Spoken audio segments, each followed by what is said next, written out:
Hola, ¿cómo están? Bienvenidos a esta semana de pasión, este día tan importante para el cristiano. Hay algo que tú y yo debemos conocer, y si hay algo supremamente importante o lo más importante que ha existido en el mundo o el milagro más grande del mundo, precisamente tiene que ver con la muerte y la resurrección de Jesús, porque es el principio del cristianismo. Si yo eso no tengo claro, si yo no entiendo qué es lo que representa el cristianismo, lo que Jesús murió, posiblemente lo que yo hago es seguir una religión, una cultura. Una cultura, tú y yo hemos heredado culturas porque desde muy pequeños pues nos han enseñado a temer a Dios. Bueno, los países latinoamericanos generalmente hacen eso. Pues nosotros empezamos a repetir como loritos, loritos, loritos y pues creemos que por repetir como esas cosas que nos han enseñado, pues nosotros ya creemos que hay una inmunidad espiritual para nosotros y ya. Y no es así. Para que realmente yo pueda comprender una vida espiritual, yo tengo que comprender realmente ese trasfondo de lo que a mí se me enseña. Y si yo soy cristiano, pues la palabra cristiano se está representando a los cristianos en el Antiguo Testamento, en el Nuevo Testamento. Cuando viene, cuando están persiguiendo a los cristianos, no les decían los del cristianos, les decían los del camino. ¿Cómo les decían? Los del camino. ¿Por qué? Porque Jesús era famoso diciendo, yo soy el camino, yo soy el camino, yo soy el camino. Entonces, si hay alguien que tiene que conocer ese camino, precisamente somos nosotros los cristianos.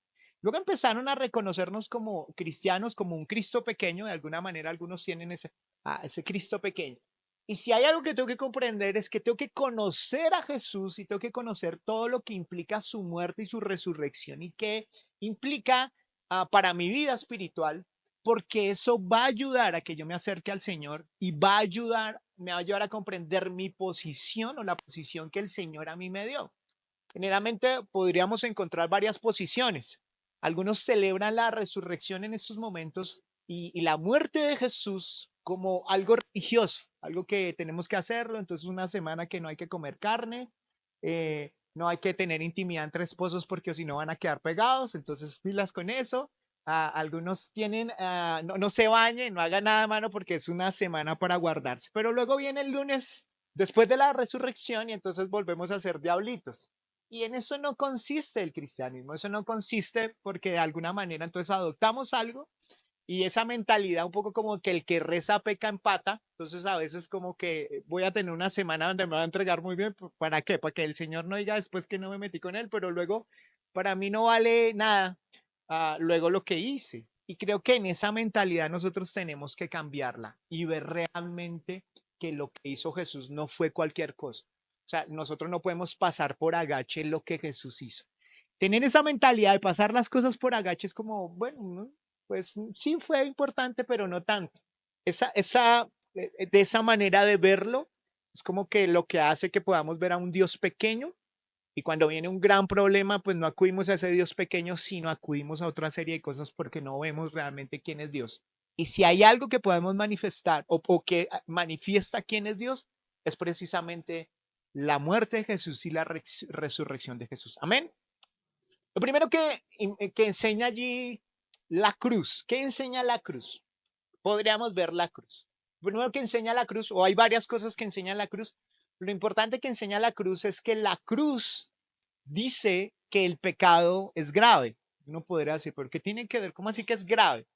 Es tan grave el pecado que a veces nosotros lo vemos como algo pequeño y que golpeamos, como que vemos a un Dios como que Dios se estresa cuando le hablan de pecado. No, es como la tía que no se lleva muy bien con uno, ay, no me hablen de esa tía, como que Dios tiene un problema con el pecado y uno dice, ay, ese Dios tan religioso y tan fanático porque tiene un problema con el pecado. No sé si a usted le ha pasado, hablaba hace unos días de esto, cuando usted mira un video y de esos videos donde usted empieza a ver que a alguien le robaron y como que hacen justicia y usted dice, ay, pero hicieron justicia, lo cogieron. No sé si le ha pasado. O a veces cuando empiezan a golpear al ladrón, a veces uno dice, no, no estoy sintiendo en mi carne una satisfacción, pero tampoco está bien que yo pueda sentir eso. Es importante que las leyes vengan. Pero también cuando uno ve un video y se robaron un celular, le robaron a alguien y, usted, y no lo cogieron, a usted le genera un estado de qué? De justicia, ¿cierto? Como, uy, no, pero ¿por qué no lo cogieron? Este es mucho desgraciado y empezamos a hablar de esa manera. ¿Cuántos de nosotros hemos sentido eso? Porque ese es un sentido de justicia que tú y yo tenemos. Todos nosotros tenemos un sentido de justicia. Y ese sentido de justicia lo tiene mayormente ¿quién? El Padre. Y si mayormente lo tiene el Padre, entonces el Padre lo que intenta mostrarnos es que cuando una persona peca es algo tan grave, pero tan grave, que se necesitó una cruz para castigar el pecado del mundo. Mire lo que estoy diciendo. Se necesitó una cruz para castigar el pecado del mundo. Porque algo que generalmente las iglesias nos enseña es que Jesús ama a todo mundo, Dios ama a todo mundo, pero no se nos enseña que Dios es justo. Y si algo que debo comprender es que Dios es justo y Dios no dejará las injusticias sin un castigo. Ah, si yo no comprendo eso, yo pensaré que solo Dios es amor y entonces Dios como ama, pues entonces Dios, yo puedo seguir robando, matando y demás y no va a haber consecuencias porque Dios a mí me ama.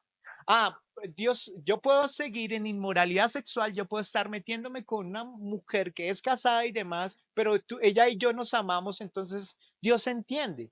Y ese sentido lo que hace es que cubre la santidad de Dios o queremos solamente ver el amor de Dios. Generalmente eso se ha pegado tanto que cuando se sale ahora a predicar se habla desde la el Señor a ti te ama, ven, vamos a orar para que tu pierna te crezca, vamos a orar para que la gripa se vaya. Y claro, Dios tiene esas manifestaciones, pero hay muchas personas que se pueden ir al infierno con una sanidad de parte de Dios, porque los milagros no sanan, no, perdón, no salvan. ¿Milagros no qué? Nos salvan. Y somos muy dados a que Jesús es solamente Dios. Jesús ama, nos ama tanto que no hablemos de pecado, que no hablemos nada. Pero la cruz sí representa que el pecado es muy grave. Cuando Adán y Eva pecaron, sucedió algo. Adán y Eva pecaron y automáticamente la tierra fue maldecida. Y fue maldecida, eso dice la palabra en Génesis, fue maldecida y al ser maldecida empezó la tierra a deteriorarse, pero también nuestro cuerpo empezó a deteriorarse. Pues por eso las enfermedades, por eso el deterioro de qué? De la naturaleza. Por eso cuando vemos un metarrelato como lo que sucedió entre Adán y Eva y cuando le fallaron al Señor, uno lo ve, ay, pero el Señor solamente porque le dijeron una mentirilla. No, pero pues el Señor ¿por qué se estresa tanto? Debió haberlos perdonado. ¿No les ha pasado a ustedes eso? Pero realmente cuando uno lo ve de esa manera tan liviana al pecado, uno dice, pero pues pecaron y no tenía nada. No, nos está mostrando cómo la maldad entró a este mundo y el hombre es perverso por naturaleza. Vienen otras cosmovisiones donde dice el hombre no nace malo. Lo que hace es que la sociedad lo corrompe, es lo que dicen ellos. Pero la palabra del Señor enseña que nosotros somos malos por naturaleza. Pero pastor, no es así. A un niño no hay que enseñarle a ser envidioso. El niño va a adquirir en algún momento envidia. Al niño no hay que enseñarle a ser orgulloso, él va a ser orgulloso. O mire si no hay que enseñarle al niño que comparta el juguete con otro. ¿Sí? Um, todos nosotros de alguna manera empezamos a desarrollar maldad. Somos egoístas, a veces preferimos que todos nosotros estemos bien y que todo el mundo esté mal, me importa, pero desde que mi familia y yo estemos bien tranquilos, y ahí empezamos a ver el egoísmo.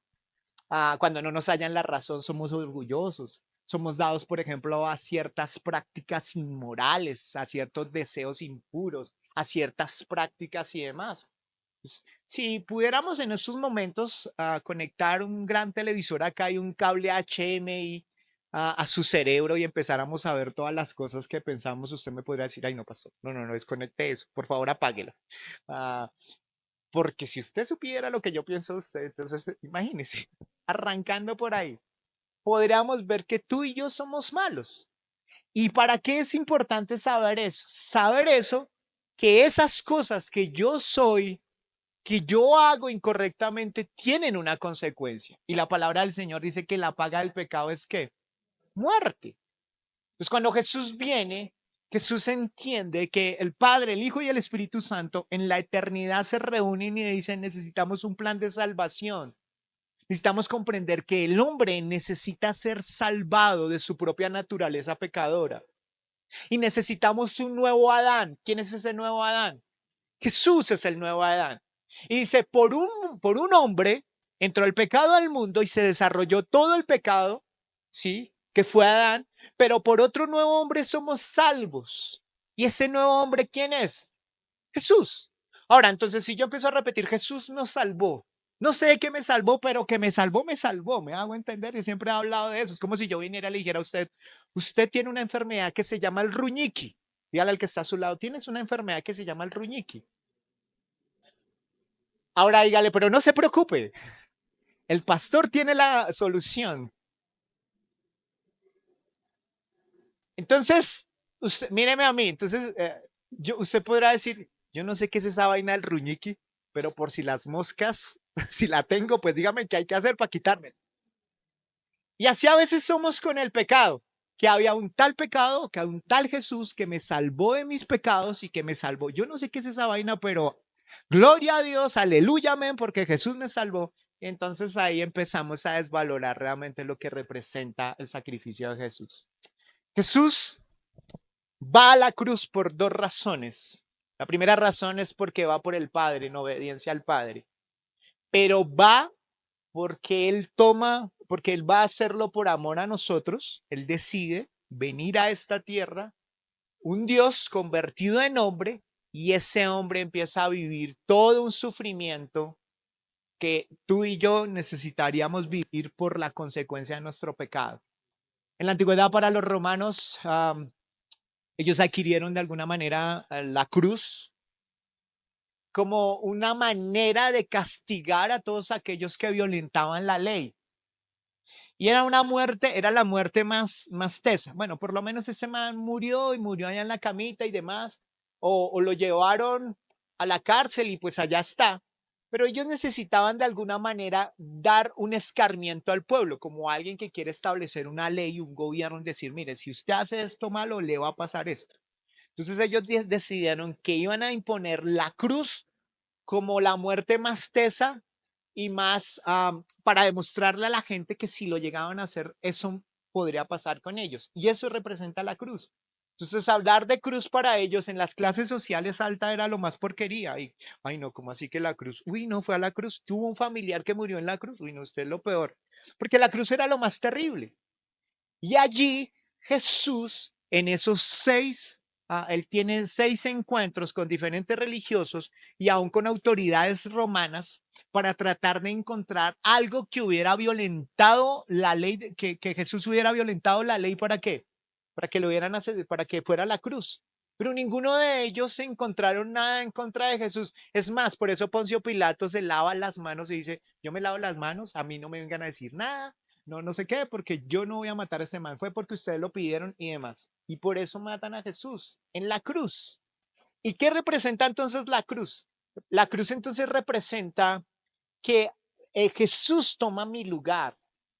Quien le corresponde esa cruz, hablando a ese tiempo, comparándolo con este tiempo, la muerte más cruel podría ser la silla eléctrica y allí podríamos morir.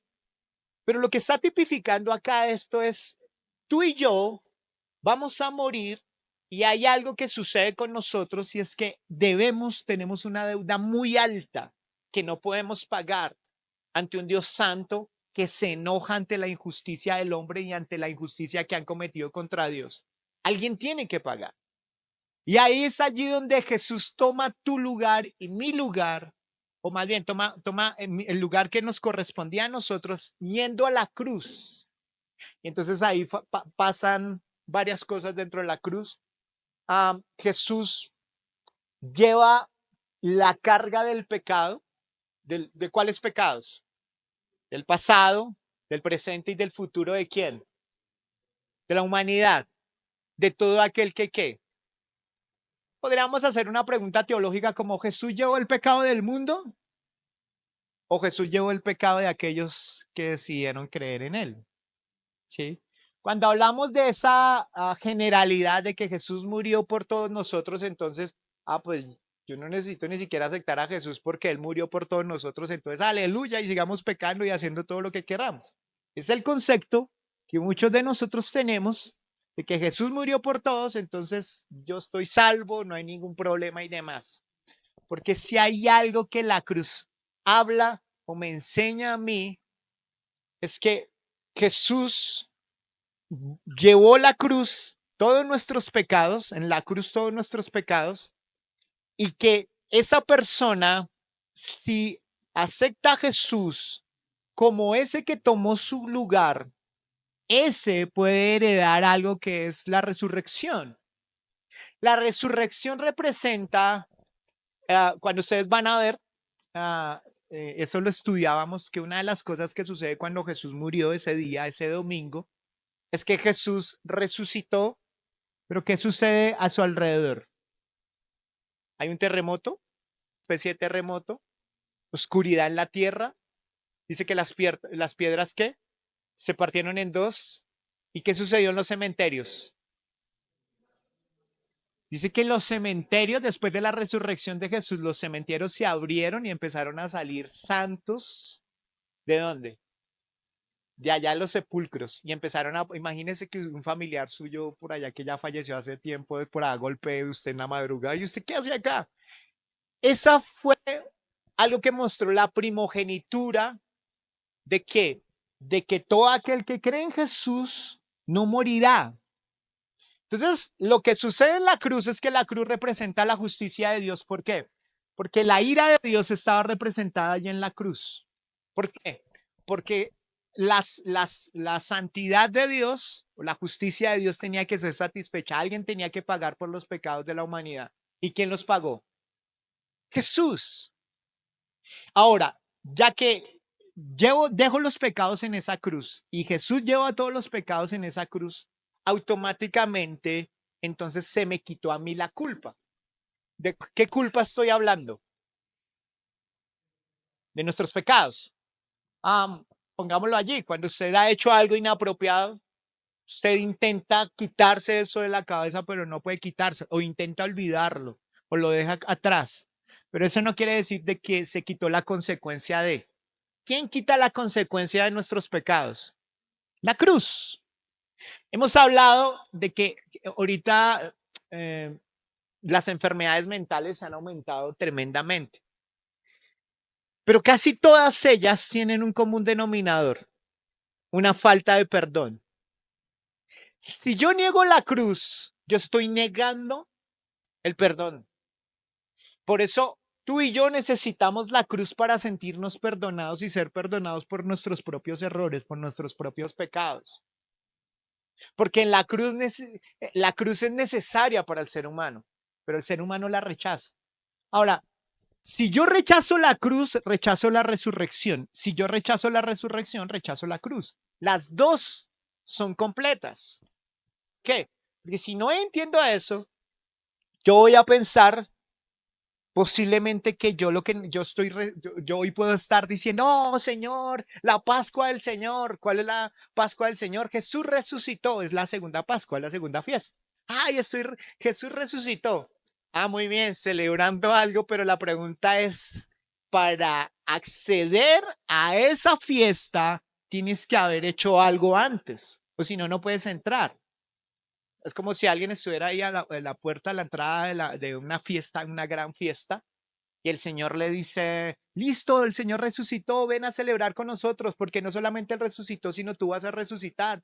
Listo, y vas a entrar y te dicen, ¿dónde está el ticket para poder entrar? Entonces el ticket tiene que decir ahí arriba, Jesús, por la gracia de Jesús, y ahí abajo, lo que yo necesito hacer es arrepentimiento, es arrepentimiento. Y el arrepentimiento es reconocer que soy una persona pecadora. Yo puedo estar celebrando la resurrección del Señor, pero si yo no reconozco que yo soy pecador y que mis pecados demandan la justicia de Dios y necesito deshacerme de toda la podredumbre de mi pecado, entonces yo no voy a querer entender que necesito un Salvador que tome mi pecado. ¿Me hago entender, iglesia? Entonces, si hay algo que se necesita para la salvación, es en mi arrepentimiento. La cruz me habla de un Dios santo. ¿Por qué? Porque está llevando la justicia de Dios y me muestra algo que y lo hablé hace un ratico, para Dios es grave el pecado. ¿Por qué es tan grave el pecado? Porque le costó a Jesús ir a la cruz. O sea, es gravísimo el pecado. Y eso nos debería llevar a nosotros como, hombre, yo tengo que pensar cómo estoy haciendo las cosas y si estoy viviendo una vida en arrepentimiento. Amén.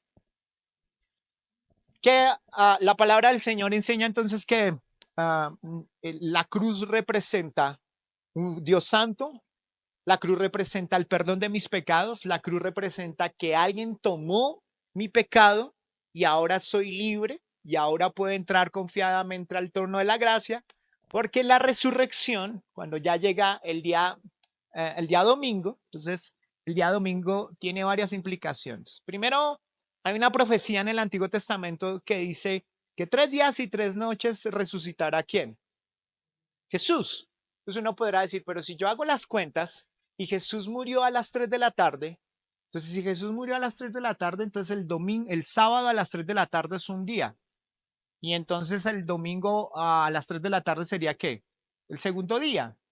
Y el tercer día, ¿cuándo vendría siendo? El lunes. Y uno podría decir, pero ¿cómo así que? Entonces yo no entiendo, ¿no? Dicen que Jesús resucitó ¿cuándo? El primer día de la semana. ¿Y cuál es el primer día de la semana? El domingo. Entonces uno podrá decirse, pero ¿qué? Pues me están estafando estos manes. No, recuerden que a los galileos el día se contaba de una manera totalmente diferente. Para los israelitas el día lo contaban totalmente diferente. El viernes, resultado que el viernes caía, el viernes era para algunos era desde las 6, desde cuando el sol se pone, ¿sí? Cuando cae el sol hasta el día ¿cuál? Al día siguiente. O sea, si hoy a las 6 de la tarde el día empieza a contar, si hoy es domingo, practiquémoslo como hoy. Si hoy es domingo, 6 de la tarde, si a las 6 de la tarde, 6:05, yo podría decir que ya es que lunes. Y va a ser lunes hasta mañana, ¿qué horas? A las 6 de la tarde. 6 de la tarde. ¿Sí? Entonces yo podría decir, ya hay 2 días. Entonces, si Jesús murió el viernes, entonces podríamos decir que Jesús murió el viernes, pero ya a las 6 de la tarde ya era ¿qué? Sábado. Y el sábado en la tarde a las 6 ya es ¿qué? Domingo. Entonces podríamos decir que Jesús estuvo los 3 días. Viernes, o sea, solamente si estoy una hora el día viernes ya se cuenta como un día. Viernes, sábado y domingo. Ahí se cumple que a los 3 días ¿qué? Resucitó Jesús. Entonces, eso es importante comprenderlo porque esas cosas cuando alguien nos la quiere montar y su fe es una fe irracional, no podríamos decir a través de la palabra, no es así. Claramente podríamos ver que Jesús resucitó en 3 días. Ahora, ¿qué implica esa resurrección? Implica que cuando allá hay varias cosas. Lo primero que podemos ver es que Jesús, las mujeres, hay 2 Marías, y hay otra tercera mujer que llegan allí al sepulcro y cuando llegan al sepulcro ven que la piedra está ¿qué? Movida. Ahora, esa piedra fue movida, ellas se fueron pensando, ¿y quién nos va a ayudar a correr la piedra? Y recuerden que como el problema había sucedido, los romanos iban a guardar o a cuidar ¿qué? La tumba. ¿Para qué? Para que nadie se robara el cuerpo. Pero cuando llegan allí, en la tumba no había nadie. Se encuentran con 2 ángeles. Y esos 2 ángeles entonces le dicen, uy, pero ¿dónde está el cuerpo? ¿Dónde está Jesús? Y allí es donde donde los ángeles le recuerdan algo. No le dicen, mire, Jesús está en tal lado. No, ¿qué es lo que ellas le dicen? ¿Qué es lo que el ángel le dice a ellos? Dicen, ¿no recuerdan las palabras que el Señor les dijo que iba a resucitar al tercer día? Y ellas lo olvidaron. Cuando les dice eso el ángel, automáticamente ellas empiezan a recobrar. Claro, empiezan a unir ellos. Van y le dicen a Pedro, y el Pedro estaba supremamente asustado porque él decía, Jesús, y ahora voy yo. Y además que lo negué, o sea, el hombre emocionalmente está muy mal. ¿Por qué? Porque si hay un momento difícil para los discípulos, es el día viernes y el día sábado. Porque ven morir a Jesús Y al ver a morir a Jesús se nos acabó el negocio, ¿me entienden? El negocio espiritual. Ahora, ¿quién? Y como la perspectiva de algunos de ellos era que Jesús, por eso lo reciben el domingo y aquí llegó el Salvador. Y ellos comprendían que como estaba el pueblo del Señor bajo el gobierno de los romanos, quien los iba a librar de los romanos, ¿quién era? Jesús. Pues cuando lo ven como un líder espiritual, man, este man es un loco, nosotros necesitamos a alguien que nos libere del imperio romano y demás. Entonces muchos de los discípulos no comprendían aún que Jesús estaba hablando de un reino espiritual que tenía que ver con un reino espiritual que luego se iba a convertir en un reino natural sobre nosotros, pues no lo comprendían. Y ellos están tan asustados que están encerrados en una casa allí con doble tranca y demás porque dicen, vienen por nosotros. Cuando vienen y le avisan a ellos, a las mujeres, entonces ellos empiezan a dudar por varias razones. Porque en la cultura judía, a la mujer, si ella daba un testimonio de algo, decían, esta vieja está chismoseando. No, no, no, no, eso, porque menospreciaban por la cultura, ¿a quién? A la mujer. Ahora, si esto hubiera sido un cuento para el cual nosotros tratáramos de convencer a todo el mundo, entonces nosotros hubiéramos puesto, no, no, no, que los que primero vieron la tumba vacía no pongamos a las mujeres, pongamos más bien a los hombres. El Señor no quiso hacer eso, quiso más bien retribuir a la mujer y darle que las que primero se enteraran quién fuera, las mujeres. Ahora Pedro va, porque a él le dicen y Pedro, nah, eso es mentira, y Pedro va y se va hasta allá y dice que se inclina como a mirar y él se asusta. Ahora, miren el susto de Pedro.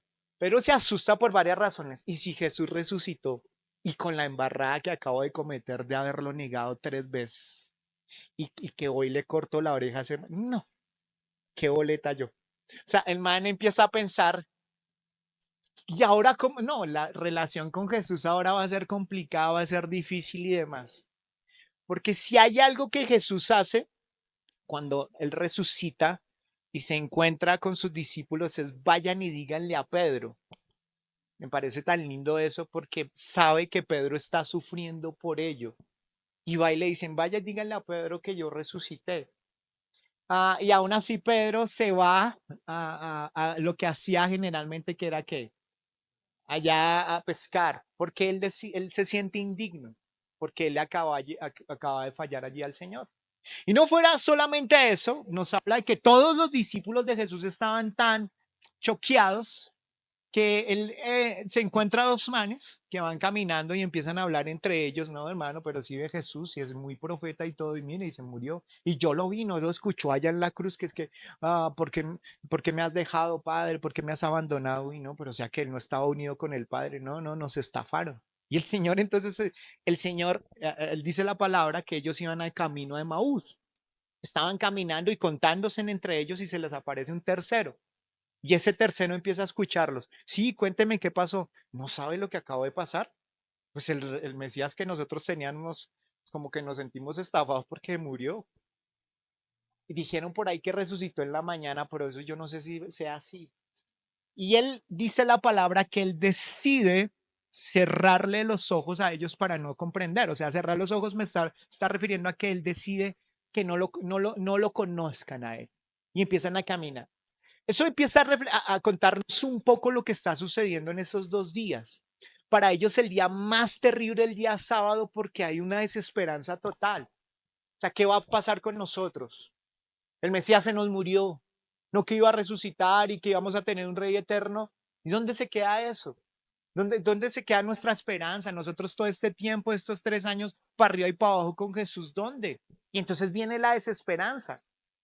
Y allí empieza a mostrarnos algo que la redención incompleta, ¿no? Hasta ahí ellos estaban yendo a la mitad de todo, porque les faltaba la resurrección para que el mensaje fuera completo. Y eso habla un poco de que tú y yo generalmente pasamos por situaciones tan difíciles y complicadas que nosotros pensamos que ese es ya el acabose, pero no comprendemos que detrás de todo eso hay un propósito. Y si lo podemos ver en la vida de Jesús es que en ese momento, aun cuando ellos estaban sufriendo, tenía un propósito. ¿Y qué propósito? Claro, sabemos que venía la resurrección, pero si tomamos solamente a uno de esos discípulos como Pedro, que Pedro era emocionalmente, era impulsivo. Pedro, cuando Jesús va y y dice, uno de ustedes me va a traicionar, y el Pedro empieza, uy, no, señor, yo a usted no lo voy a fallar, mire, yo no me le faltoneo, mire, por esa que yo no me la va a faltonear, para las que sea, señor, mire, yo voy a estar con usted. Y el señor le dice, no me diga eso que usted me va a negar 3 veces. ¿Yo? ¿Yo, maestro? No, no. Entonces, cuando él ve su naturaleza difícil, después de la resurrección, su mentalidad cambia. Porque aún ese momento difícil de quedarse sin esperanza, era un momento en el cual Dios estaba tratando con el carácter de ¿quién? De Pedro. Yo lo he tratado de enseñar y a algunos como que se les ha partido la cabeza tratando de enseñar eso porque a nosotros nos han enseñado que todo es bendición, bendición, la sangre de Cristo te cubre, no van a tener problemas, no van a tener circunstancias difíciles. Pero cuando comprendemos que la Biblia enseña que el dolor y la aflicción es parte de cómo Dios forma el carácter, es parte de cómo nuestra fe es probada y nuestra fe es encajada. Cuando aprendemos que la aflicción es parte o la disciplina de parte de Dios es la manera como Dios nos forma, uno podría ver, estoy pasando por un sábado, pero va a llegar un domingo de resurrección. Posiblemente hoy estás pasando por un momento difícil, complicado, pero generalmente nosotros en esos momentos difíciles somos dados a colocar un punto final. Madre, ya, me quedé sin esposa, ya morí virgen a los 50 y tanto de años. Ya definitivamente aquí ya fue, punto final. Definitivamente yo creo que mi vida no tiene sentido y demás, y entonces las personas de mi familia se enferman. Punto final, esto no va a cambiar. Punto final, y somos dados al punto final. Cuando el punto final es una coma, hay comas que son cosas como, Dios, deja que Dios está trabajando contigo, deja que Dios tiene un propósito contigo. Y en ese momento ellos son fatalistas, o sea, a veces juzgamos a los discípulos de Jesús, pero yo creo que muchos de nosotros reaccionaríamos de esa misma manera, ¿sí? Nosotros cogeríamos, si alguien va a atacar al Mesías, pues así haríamos lo que hizo Pedro. Pedro sacó una espada y le quitó una oreja a uno de los guardias. Creo que tenemos mucho de los discípulos porque somos dados a comportarnos de esa manera y somos dados a vivir en desesperanza. Si hay algo que la cruz muestra es esperanza. Por eso para el cristiano cuando vive sin esperanza, podríamos decir que tiene un problema en reconocer lo que es la redención del Señor. Porque los discípulos en ese momento los comprendemos porque no estaba el mensaje completo. Jesús murió por mis pecados y muy lindo y todo. Pero cuando viene la resurrección, si hay algo que les cambia a ellos es el chip. Y empiezan a ver a Jesús de la siguiente manera. Jesús luego se le aparece a Cefas, se les aparece a estas mujeres, se les aparece luego a estos del camino de Maús y demás. Luego se le aparece a 500 personas y demás. A Tomás, el Tomás que hasta no ver, no creer. Ay, sí, muy Jesús, muéstreme, muéstreme, a ver. No, no solamente muéstreme, déjame tocar. Que somos dados a eso. Nosotros los hombres, con tantas mentiras que hay en estos momentos a nuestro alrededor, hasta que no nos muestren, no creemos. Y somos dados a que nos den el milagro para poder comprender. Por eso el Señor dice, yo no los quiero venir aquí a impresionar con milagros y demás. Porque posiblemente muchos con milagros creerían, pero aún así su creencia no estaría basada en lo que realmente representaba Jesús. Y somos dados a eso. Tienen que suceder milagros, tiene que irme bien con Dios. Si no me va bien con Dios, ahí pasa algo, debe ser la iglesia, debe ser algo que está pasando, porque tendemos a pensar de esa manera. Tenemos mucho de Tomás. Si Jesús resucitó, muéstreme. Hubiera sido más fácil para Jesús haber dicho, pues bueno, me le voy a presentar al Poncio Pilato, para que vea quién fue que mató y cómo lo resucitó. Y el Señor hubiera dicho, ajá, míreme, míreme. Uno podrá decir, sí, es gracia o Pilato para que hubiera visto. El Señor no quiere hacer eso. El Señor se presentó a los suyos. Porque para nosotros sería más fácil creer por milagros, pero milagros nos salvan. Si algo que una veces piensa que los milagros afirman a la gente. Entonces hábleme de por qué el pueblo de Israel, milagro tras milagro en el desierto, y fue una generación incrédula que solamente dos pudieron entrar a la tierra prometida, Caleb y Josué y su generación. porque somos dados a eso. Deme el milagro para creer, pero la palabra dice que más bienaventurado aquel que cree sin haber visto, pero nos cuesta. Ellos cuando, entonces el que no es cristiano, quiere rechazar a Cristo, entonces empieza a especular sobre la resurrección de Jesús. Eso fue que se robaron el cuerpo. Se robaron el cuerpo de Jesús. Unos dicen eso, otros dicen que Jesús no murió. Otros llegan a decir, no, cuando llegaron estas mujeres y llegó Pedro a buscarlos, se equivocó de tumba y la tumba estaba vacía. Otros dicen que estaban alucinando. 500 personas alucinando de que vieron a Jesús. O sea, uno tiene que estar o habérsela fumado bien verde, mano, para poder llegar a tremenda determinación de que todos al mismo tiempo estén alucinando de la misma manera.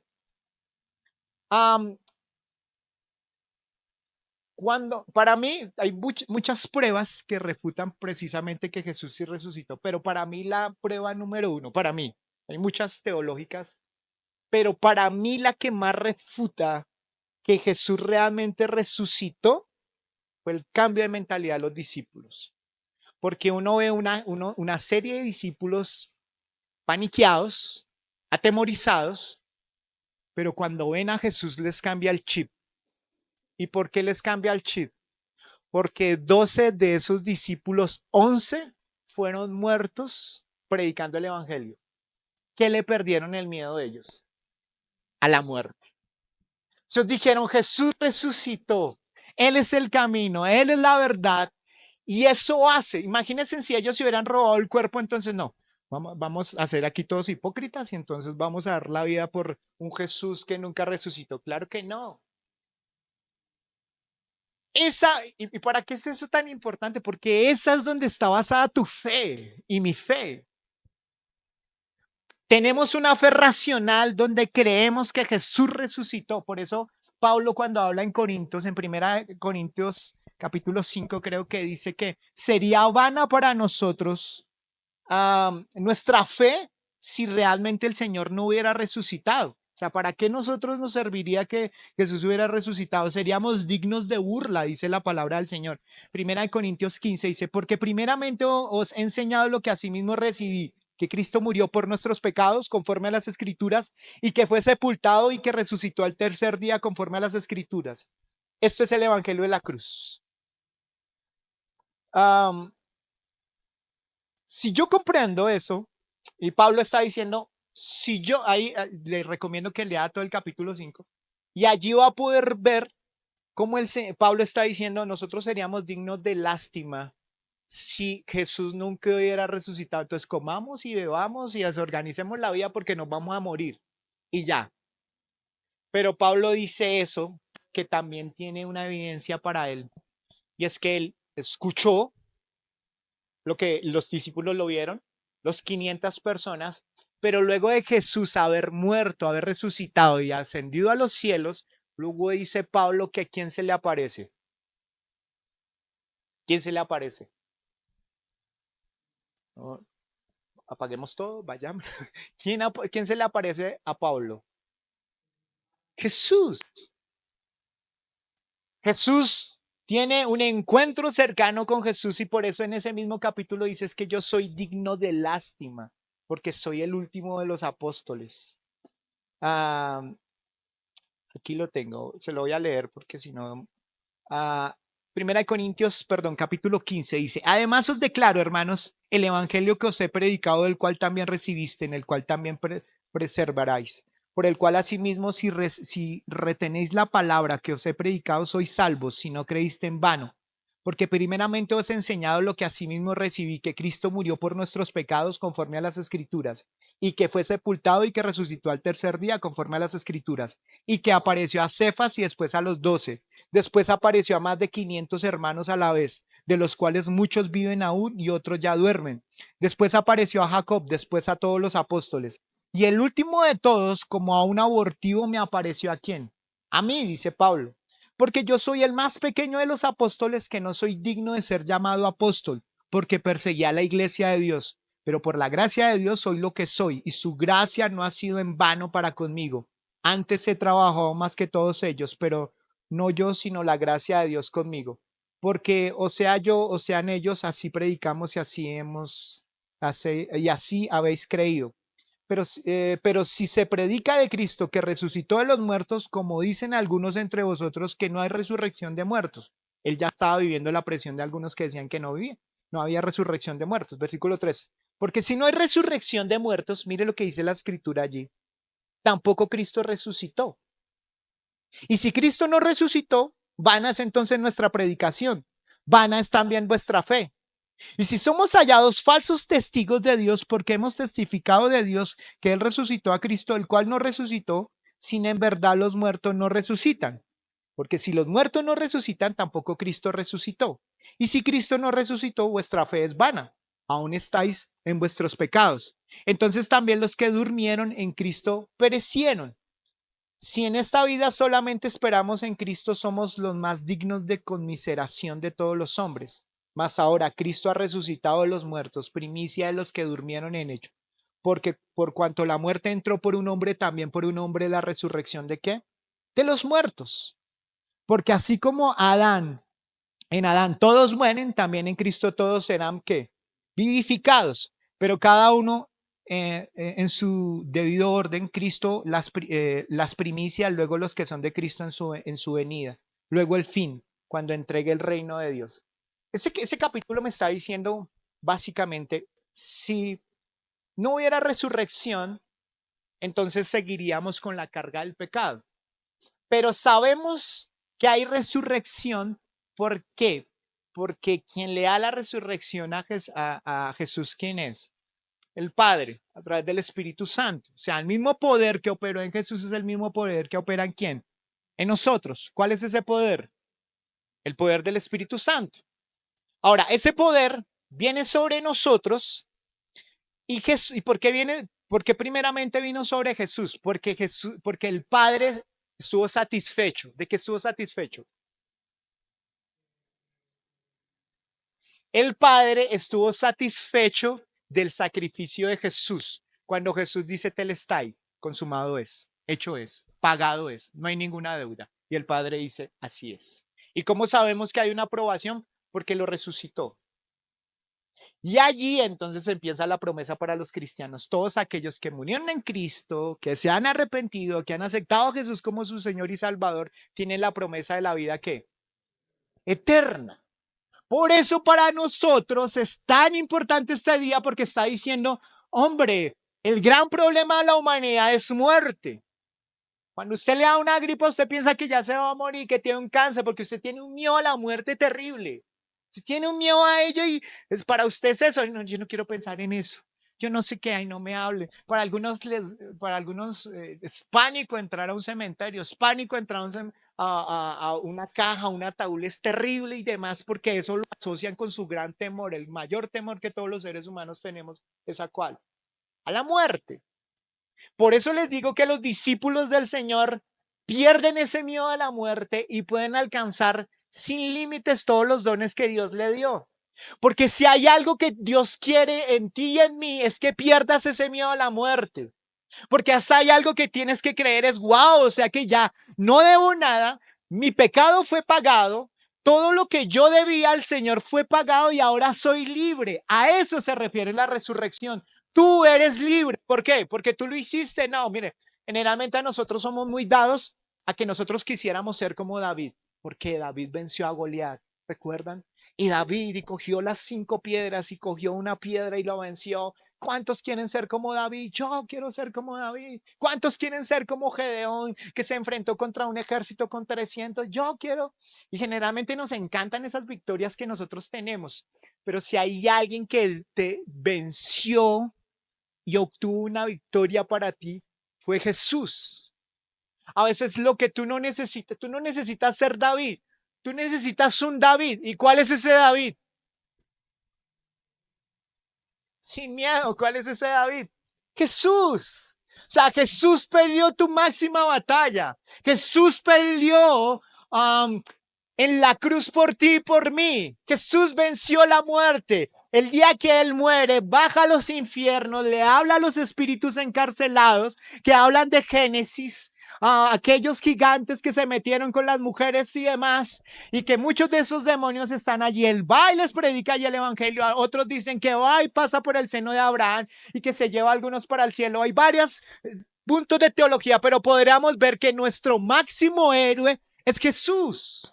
Y yo tengo que reconocer eso, que mi vida está en Cristo. En Cristo, o sea, mi vida, mi camino es Cristo. Y quien dio la victoria para mí es Cristo. Yo tengo que comprender eso. Yo vivo en Cristo. Entonces no trates de reclamar una bendición tan grande que es la resurrección si tú no estás en Cristo. Pero pastor, no me diga eso, está siendo sectario. No estoy siendo sectario, es bíblico. Entonces no intentes reclamar una verdad, una fiesta que no te corresponde si no ha habido arrepentimiento y si no quieres reconocer que Jesús es tu Señor y Salvador y ahora vives para Él. No me hables de otra cosa porque no es congruente. Y no me digas que eres salvo, sino si tienes a Jesús como un llavero. Jesús lo tienes como el llavero. Jesús murió por mí. Lo colocas en tu automóvil o en tu bicicleta si no tienes automóvil. Jesús murió por mí. Y entonces podríamos ver realmente Jesús vive en mí. Que sí, porque en esos discípulos podíamos ver que Jesús vivía en ellos. Y lo declaraban y lo predicaban. Miren las cartas de Juan. Reverencia, amor, respeto. Y todo lo llevaban a que lo adoraran a él. Soy Juan, hágame una estatua a mí y adórenme a mí, no. Y ahí es donde se empiezan a perder las cosas. El Señor está apuntando hacia quién, hacia Jesús. Miren, nuestra religiosidad aplasta a Jesús. Y eso lo hacen en las religiones generalmente. No, miren, sí, Jesús, pero a mí me tienen que hablar de María. Porque Jesús sin María, no. Y entonces tenemos que hablar de María y mira, a veces hablar de los santos y hablar de María y demás es a veces esconder a Jesús. ¿Por qué? Porque el gran mensaje de todos, el más importante, ¿cuál es? El Evangelio. Y a veces cuando les enseñamos a la gente, mira, para que te salgan los demonios tienes que ayunar, orar y no sé qué. Mire, vaya y ore por la almohadita para que sus hijos se conviertan a Cristo y dejen de pecar. Ore, mire, ore cada vez en las mañanas, ore a las 9 de la mañana, a las 3 de la madrugada, porque ahí es el momento donde más los demonios se mueven y demás. Vaya y ore por eso. Ore porque sea sano, ora porque no sé qué, ora porque no sé cuánto. Y entonces a veces nos quedamos con todos esos mensajes que muchos de ellos tienen cabida espiritualmente en la Biblia, otros no. Y nos quedamos con distracciones cuando nos olvidamos que lo más importante que se debe predicar es de muerte y resurrección. Cuando tú ves a los apóstoles yendo a abrir iglesias, ¿de qué predicaban ellos? El Señor te va a hacer el milagro. ¿Tienes un problema financiero? Ven y oro por ti. ¿Tienes un problema, es tu salud? Ven. No, ¿de qué predicaba Pablo? De cruz, de muerte, de resurrección. El mensaje más importante para el cristiano es el evangelio de Cristo. No lo hay, no hay otro evangelio, no hay otra cosa. Y no entretengamos a la gente tratando de evadir este gran mensaje. Por eso el Señor le dice que vayan y hagan qué. Por lo tanto, vayan y hagan discípulos de todas las naciones, bautizándolos en el nombre del Padre, del Hijo y del Espíritu Santo. Enseñen a los nuevos discípulos a obedecer todos los mandatos que les he dado y tengan por seguro esto, que es que estoy con ustedes siempre hasta el fin de qué, de los tiempos. O sea, es un mensaje tan importante que ahora, ¿quién delega que vaya y haga eso? ¿A quién delega que vaya y predique el evangelio? A la iglesia. ¿Y qué les dice? ¿Qué deben predicar? El evangelio. ¿Que hay manifestaciones del evangelio? Claro. ¿Que hay sanidades y demás? Claro. Tengo que orar. Si me encuentro con un enfermo, ¿qué hacerlo? Porque el poder de Dios se puede mover en un enfermo. Yo tengo que tener organizadas las prioridades. Hace unos días hablaba con alguien y me estaba hablando precisamente de alguien que desahuciaron. Y yo le decía, oremos por esa persona, pero yo quiero que te sientes con esa persona y realmente le prediques bien el evangelio. Que lo comprenda, que lo entienda. Dios puede parar a esa persona de allí. Pero si tú solamente le hablas de milagros, hay una incongruencia, ¿ven? Nosotros estamos muy mal enseñados. Y el otro problema es que tampoco estamos predicando el evangelio. No hablamos ni de sanidad, pues tampoco estamos predicando el evangelio. Que el reino tiene que ser extendido, pero tiene que ser extendido por ti y por mí cuando predicamos ese evangelio que el Señor nos dio. Amén. Voy terminando con esto. Si hay algo que a mí me va a fortalecer mi fe, es que Jesús, cuando iba en el camino de Maús y estos hombres no podían ver quién era Jesús, Jesús dice, lo invitan a la casa y Jesús se queda sentado con ellos. ¿Y saben qué hace Jesús? Jesús empieza a abrirle las escrituras y en las escrituras empieza a hablarle de los profetas, de Moisés, de que todos ellos estaban apuntando hacia quién, hacia Jesús. Cuando empiezan a ver eso, la revelación de que todos los profetas estaban apuntando a Jesús y Moisés estaba hablando de la venida de Jesús y demás, Isaías y demás, entonces automáticamente fueron abiertos sus ojos y pudieron ver que quien estaba con ellos, ¿quién era? Jesús. O sea, el que venían hablando mal de él, del que eso es un estafador, pero mire, no sé qué, venía hablando mal de él, ahora lo pueden reconocer. Y esto yo lo he enseñado varias veces, nos lo ha enseñado el Señor. Y es que nuestra fe viene por el oír y el oír la palabra de quién? De Dios. Entonces, si hay algo que yo tengo que comprender es que las escrituras me revelan quién es Él. Pero lo que tú y yo buscamos hacer durante todas las semanas es evitar la Biblia porque qué complicado tener que leerla. Porque qué complicado tener que leerla. Y somos dados a que nos la bajen en cápsulas. En promesas. Entonces uno ve los estados de los cristianos y el Señor está conmigo, el Señor me levantará, no sé qué. Pero ¿y por qué escasean algunos de arrepiéntase? De arrepentimiento, de honra a padre y madre, ¿sí? Al Señor les agrada, amen a sus hermanos, dejen la lengua, ¿sí? Porque somos dados solamente a tener un cristianismo live. Nos encanta el cristianismo live, pero el cristianismo que se mueve conociendo al Señor. Entonces el Señor le abre las escrituras a ellos y ellos pueden conocer quién es el Señor. Si hay algo que tú y yo necesitamos reconocer es a Jesús a través de las escrituras y del Espíritu Santo, porque Él nos da revelación de las escrituras. Amén. Entonces tú y yo posiblemente estamos pasando por un momento difícil, un viernes complicado, un sábado, pero tengo una palabra de esperanza para ti. El Señor resucitó. Y esa situación que posiblemente estás pasando, el Señor te va a traer un milagro. Amén. Porque Dios tiene ese poder. Y lo máximo que puede sucedernos a nosotros es la muerte, pero aún para la muerte el Señor cuando bajó los infiernos le quitó las llaves a Satanás de la muerte. Y ahora tenemos la vida eterna. Amén. Señor, te damos gracias por este tiempo, por esta mañana. Y te pedimos, Padre, que podamos comprender este gran mensaje que tú tienes para nosotros. En el nombre de Cristo Jesús. Amén y amén. Dios los bendiga, Dios los guarde.